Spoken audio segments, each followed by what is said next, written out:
Ladies and gentlemen, some guy is going to eventually die with a $20 gold coin in his safe.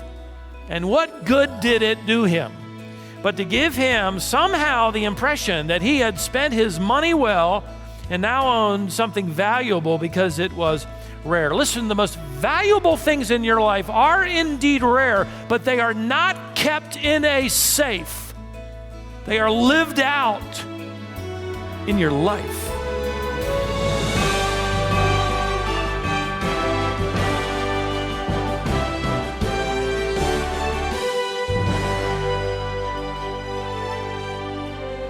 Often the most valuable things in the world are the uncommon things. As believers, we need to cherish what is uncommon, but not in the way that the world does. Uncommon courtesy, uncommon concern, uncommon self-control. Those are all aspects of the most uncommon thing in the whole world, uncommonly true love. Unlike other valuable possessions, true love is never hidden away in a safe or lockbox. True love is constantly spending itself on others. Today, Stephen Davey continues his series entitled True Love with this message called Uncommonly Rare, Undeniably Real. Since it was minted in 1933, one particular gold coin has been stolen, shipped to Egypt, almost destroyed by fire twice, and hidden for years. It is the double eagle $20 gold coin, an ounce of nearly pure gold. When it went up for auction just a few years ago, it sold for an amazing amount of money. It all started during the days of the Great Depression. During the worst years of the Depression, people were hoarding their gold out of fear, and it was undermining the nation's financial system. As soon as Franklin Delano Roosevelt became president, by executive order, he took the United States off the gold standard, and payment for anything by gold was now prohibited. Thousands of citizens exchanged their now worthless gold at banks for cash. Only problem is somebody forgot to tell or send a memo to the U.S. Mint to stop making these gold coins. And they produced hundreds of thousands of these $20 gold coins until they got the memo and stopped. All of the coins never left the mint. They were melted down, and that was the end of it. All except for 10 of them. 10 coins that the U.S. Mint's chief cashier had stolen. Eventually, after a number of years, the Secret Service were able to track down all of them but one. The 10th and only remaining double eagle had landed in the collection of the king of Egypt, a man who had an interesting penchant for collections. He collected old aspirin bottles, used razor blades, stamps, and coins. In 1952, this last double eagle was to be returned to the U.S. after this Egyptian king died. It never made it. It somehow disappeared again. 45 years later, it showed up in the hands of a dealer in 1966, claimed to be the legitimate owner. He ended up going to court and battling the U.S. government over ownership of this coin.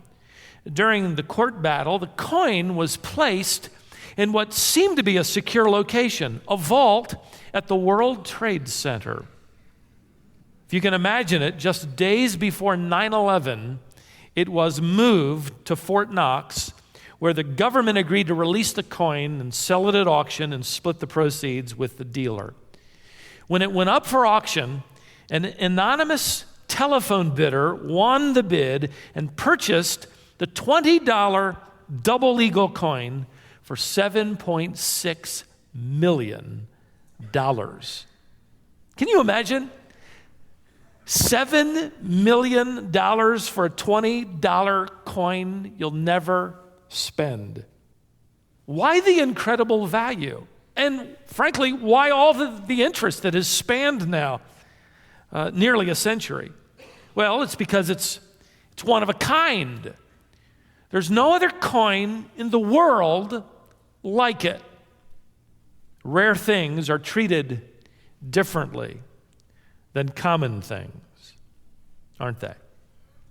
I believe it was the great theologian Mark Twain who once said, "If stones were rare and diamonds commonplace, we would be wearing rocks for jewelry and throwing diamonds at stray dogs." It's true. Now, if you're like me and you wouldn't spend any more than $20 for a $20 coin, the truth remains, the more uncommonly rare something is, the more valuable it becomes. In 1 Corinthians 13, we have been exploring the rare sightings of genuine, authentic, uncommon love. We've contrasted it thus far with the loves of the world, the passion, epithemia, the eros, the storge, the philia of the world. And we've discovered the rare beauty of agape. We have noted thus far the absolute necessity of this kind of love. In fact, if we have amazing character qualities and ministry dynamic, if we do not have love, we might as well all just grab a pair of cymbals and make a lot of noise, right? By the way, I got to tell you, when I preached at Dallas Seminary, I preached these 3 messages, and I don't think it's ever happened in Schaefer Chapel before, but I played the cymbals. I played my cymbal solo.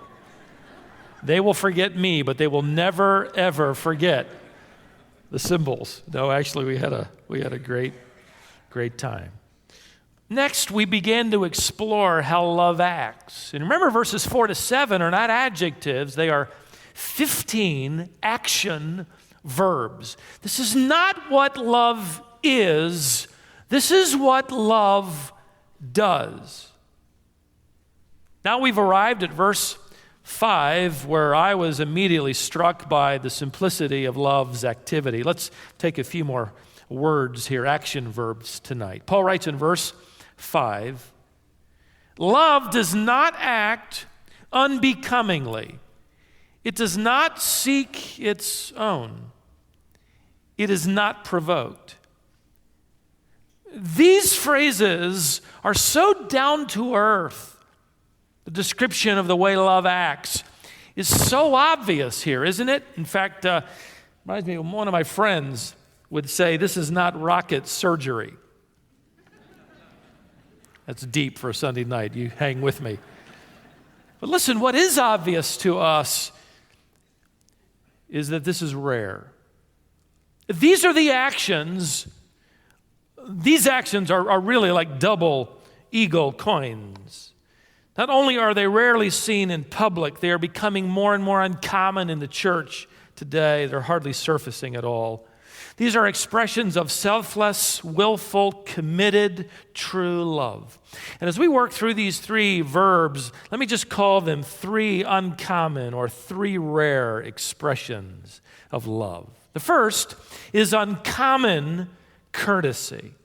Paul begins this verse by saying, "Love does not act unbecomingly." You could translate this, agape does not treat others rudely. One author translates it, love does not behave indecently. In the Corinthian church, by contrast, they were selfishly overindulging at the love feasts. We talked a little bit about that this morning, even to the point of drunkenness, 1 Corinthians 11, 20 to 22. They were suing one another for all sorts of things in chapter 6, verses 1 to 7. They were hogging the floor and taking over the assembly with their own personal agendas, 1 Corinthians 14, 26. In fact, in verse 27, Paul even had to ask them to take turns speaking, and not all at once, as they clamored to be heard. This was becoming then this unbecoming nature of love, more and more rare, this uncommon expression of courtesy. This is, ladies and gentlemen, frankly put, this is tactfulness. Someone once said that tact is making people feel at home when you really wish they were.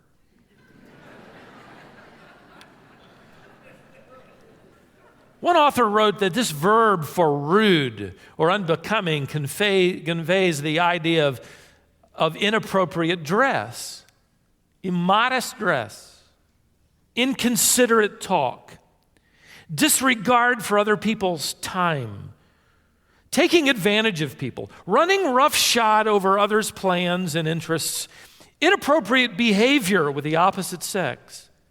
Basic discourtesy and rudeness and a general disregard for proper social conduct are all evidences of this one verb that Paul would consider the opposite of true love. By the way, this phrase can refer then to being inconsiderate of how your behavior might affect somebody else, even in little things. This has to do with the manners our moms tried to teach us. This is the courteousness, the sensitivity to other people. And Paul is speaking in such obvious language. He says, love is like that. It can come down to earth in such basic ways, like just being sensitive in little things. Uncommon courtesy is synonymous with true love. Paul goes on in this text to refer, secondly, to what we'll just call tonight uncommon concern. He writes in verse 5, love does not act unbecomingly. It does not seek its own. In other words, love does not insist on its own way. Paul kind of brings out this rare coin in public view of the Corinthians. In fact, he does it time and time again, and they just weren't getting it. He said in chapter 10, I try to please everyone in everything I do. How? Not seeking my own advantage, but that of many. It doesn't mean he shelved the truth. It simply meant that when he got around Paul, he'd tell you the truth in love, but he also wanted your best. He wanted your advantage. He wanted to promote you. He wanted to talk about you. He wanted to help you. That was Paul. He said in chapter 9, for though I am free, I have made myself a slave to all. A few verses earlier in chapter 10, he challenged the Corinthians with this, let no one seek his own advantage, but that of another. Then here in chapter 13, love does not seek its own. There are two kinds of people in this regard. Those who insist upon their own privileges and those who never quite forget their own responsibilities. Those who are always thinking of what life owes them. And those who never quite get over the fact that they owe life. Agape is rare because agape is uncommon concern for others. It is the selfless pursuit of another's blessing. And the reason it is so remarkable is you rarely see it in public. Selfless, self-defacing, self-promoting, self-sacrificing love. But listen, seeking your own, which would be to flip this coin over, that's the law. That's within your rights. The most natural and human thing is to stand up for your own rights, isn't it? Here then is that rare, unnatural act that goes against human feelings and reactions. This is the opposite of selfishness. I love the way Lenski penned this rather provocative statement in this particular commentary on this passage. He said this, if you can cure selfishness, you replant the Garden of Eden. True love is always unselfish, and how easy to say, right? Man, how hard to live out. That's why selfishness is as common as rocks. And unselfish living is as rare as a double eagle $20 coin. Uncommon courtesy, uncommon concern for others. Thirdly, uncommon control. Paul writes in this text, love does not act unbecomingly. It does not seek its own. It is not provoked. We could translate this: love does not become cantankerous when disappointed. And now we're all going to throw up the white flag. Well, it gets worse when you find out what he means. The Greek word is transliterated to give us our word paroxysms, fits of anger. By the way, it can have a positive meaning, this provoking. The same word is used in Hebrews 10:24. Provoke one another unto love and good works. So that word can have a positive impact. He's speaking of it in a negative, passive sense, that it is not provoked in the form of irritation. And you read this phrase, and immediately every one of us has to say, well, guilty. Who can live without being provoked, right? It does no good, by the way, in the face of this text to say, well, I lose my temper a lot, but, it's over in a few seconds. So is a nuclear bomb. Rare love develops and grows into this demonstration of uncommon control. It's good to see it in public every once in a while, isn't it? One author I was reading wrote about being on a flight where two young children were sitting near him.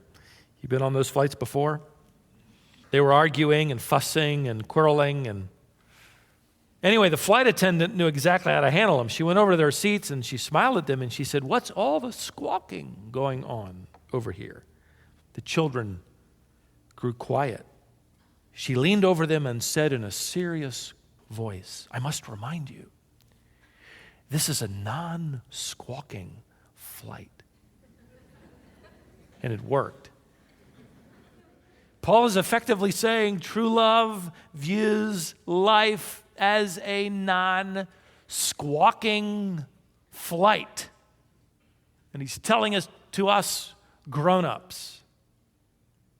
And since it takes two people to have a provocation with the kind that he has in mind, Paul is saying you are to refuse to become the second person. You read this phrase, love is not provoked, and you think, yeah, right, Paul, you didn't expect me to take this literally. This verse is for people like apostles or dead people. They can't be provoked. This is a verse for Paul. Now, again, the secret to uncommon control is not that you have some sort of amazing self-control. This is spirit, Christ control. Roy Lauren said to be mastered by this love is the same as being mastered by Christ. And again, I go back to this, and let me make sure that I have said it clearly enough as we're halfway through these verbs. Agape is impossible. It is not difficult.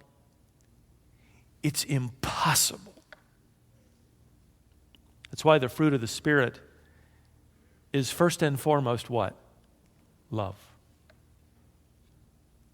The Lord had already begun to reveal this radical control, this refusal to be provoked in difficult situations when he preached his Sermon on the Mount. Very quickly, I want you to go back to Matthew 5. Would you just turn there very, very quickly? Matthew 5, verse 39. He brings up a couple of situations where you would get provoked. And he's teaching his disciples to show restraint and control that they will learn is the control of the Spirit of God. He says in verse 39, "But I say to you, do not resist an evil person, but whoever slaps you on your right cheek, turn the other to him also." I mean, this is the ultimate provocation, isn't it? If somebody slaps you on the right cheek, turn and let them slap you again. Now, most people misunderstand what Christ is saying. They think this is referring to letting somebody punch you in the face and then turning and saying, "You can have one more shot before I put you in the hospital." No, that's not what Christ is saying. This is effectively the same demonstration of control that Paul will refer to in 1 Corinthians 13. And what I want to do, and I think the best way to teach this is to illustrate it physically. So what I'd like to do is if I could, get a volunteer to come up here that I could hit. Okay, David, I saw that hand. Come on up here. Come on. I'm going to slap David, and we're going to watch his response. Now, if you look at your text, there's something very critical here. Jesus Christ specifically refers to being slapped on which cheek? Which cheek? That one. Now, most of the world happens to be right-handed, right?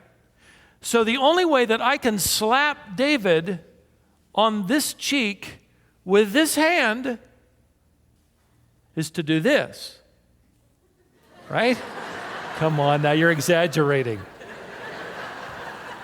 This way right here, and then to turn the other cheek would mean that this person could give then another backhand.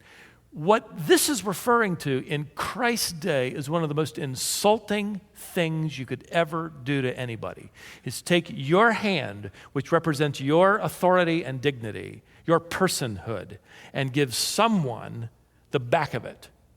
So Jesus Christ is saying, if somebody provokes you to that degree, insults you, which is the point, be willing to be insulted again. And you would be willing, wouldn't you? Thank you very much, David. What great self-control. Thank you very much. To refuse to be provoked means a couple of things. First of all, it means you are willing to forfeit personal dignity. Now look down further, verse 41. Another one that we wouldn't really understand. Whoever forces you to go 1 mile, go with him 2. Again, the generation of the Lord and of Paul would know immediately what he's talking about here. If somebody compels you to go 1 mile, go with him 2. During these days, the law of the land gave the Roman soldier the right to impress any citizen or any alien, Jew or Gentile, into personal valet service. They could immediately impress anybody to carry their heavy gear. Hey, you, come up here, carry my gear. And Jesus said, you know, the most gracious thing somebody could ever do is go with them 1 mile. Now, they had to anyway, but it would be gracious if they didn't mutter all along. Million, the Latin word for mile. And they considered 1 mile 1,000 steps. And so that person that's impressed into service, you can imagine, and they often did it audibly. They began to count off as they walked, carrying that heavy gear out of total frustration. 1, 2, 3, 4, 5, 6, 7, 998, 999, 1,000. And they could throw it down. You have been inconvenienced enough. You've gone to the letter of the law. Jesus says, look at your text again. If you're compelled to go 1 mile, go 2. Can you imagine the surprise of a Roman soldier?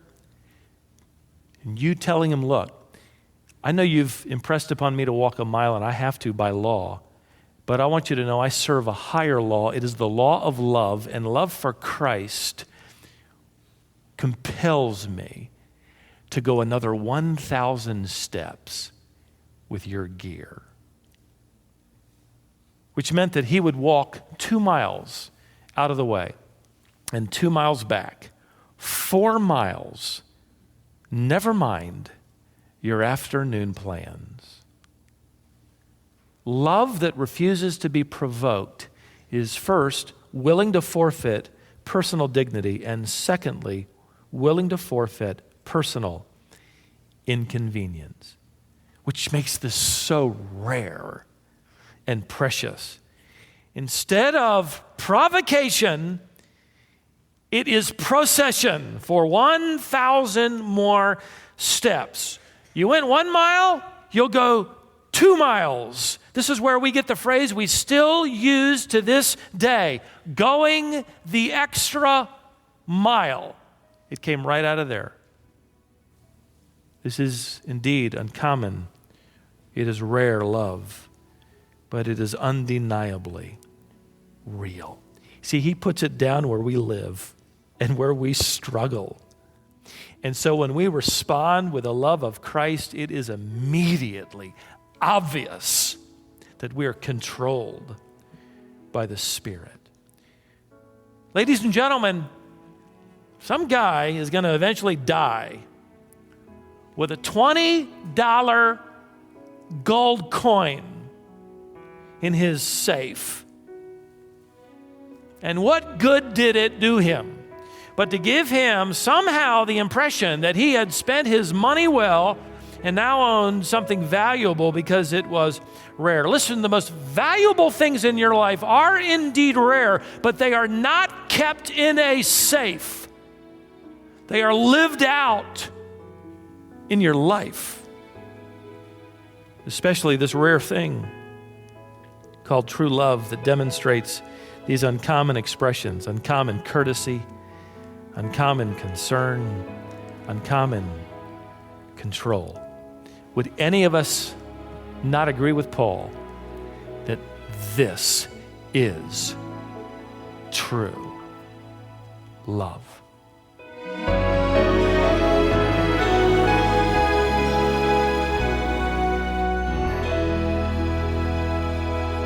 With that powerful illustration, we bring today's message to a close.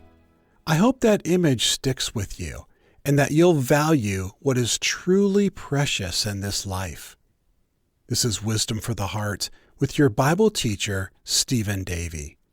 The lesson you just heard is called Uncommonly Rare, Undeniably Real.